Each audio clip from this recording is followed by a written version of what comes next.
السلام عليكم ورحمة الله وبركاته. دمان انت نضاونا يسو مسنبا ومغال كينا سو قاري دونو وحربا ان بالوحكده وحيابها براها بلشدة لودن بري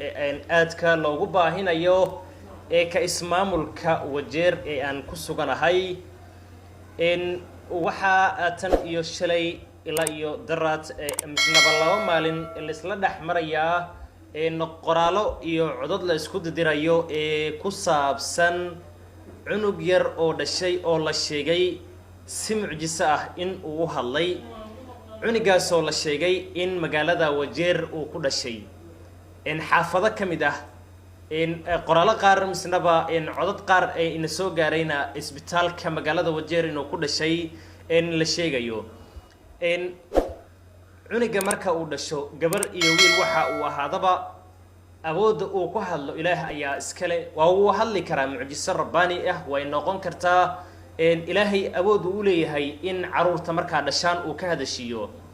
hadaba maxaa ka jira mise maxaa ka jirin ma jirta arinkaasi oo ah in cunug ama wiilba aan iraahday sida qoraalada inta badan ay lagu soo qoray cunug yar oo ku dhashay magaalada Wajeer uu hadlay oo uu sheegay cudurkan coronavirus-ka iyo cudurrada xilligan socdaan in gaalada oo kaliya Ilaahay uu u soo saaray in uu ku dhameeyo loogana daawoobayo in la cabo shaha qareerka ah aanan sokorta lagu darin misaba shah aanan wax sokor ah lahayn qoraalada qaar iyo codad kale isku marinayo ama la isku diraayo waxay sheegayaan in 3 jeer xitaa kaliya la kaban karo shaha qareer ama la cabi karo 3 jeer aad cabto ama aad kabato hadba sida ay qoraalada iyo codadka ay u socdaan weeye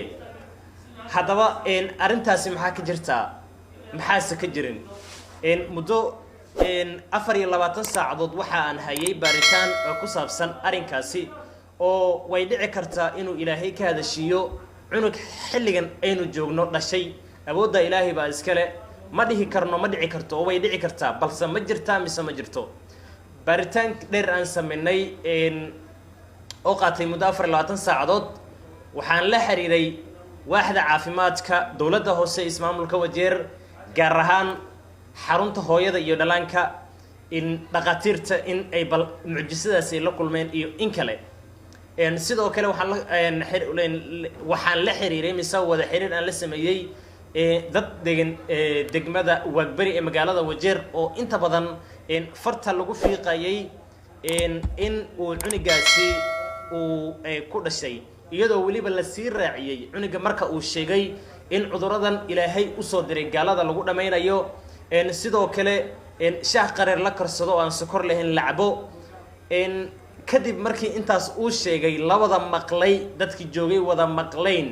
cunigi waxa la yiri waa uu saqiiray waa uu dhintay markii aan wada xiriir la sameeyay waaxda caafimaadka oo ay sheegeen arinkaasi in aysan arag amaba maqal isla gudaha isbitaalkana ku dhicin kadib waxaan la xiriiray xaafadda Waagbari dad deegaankaasi degan amaba degmadaasi degan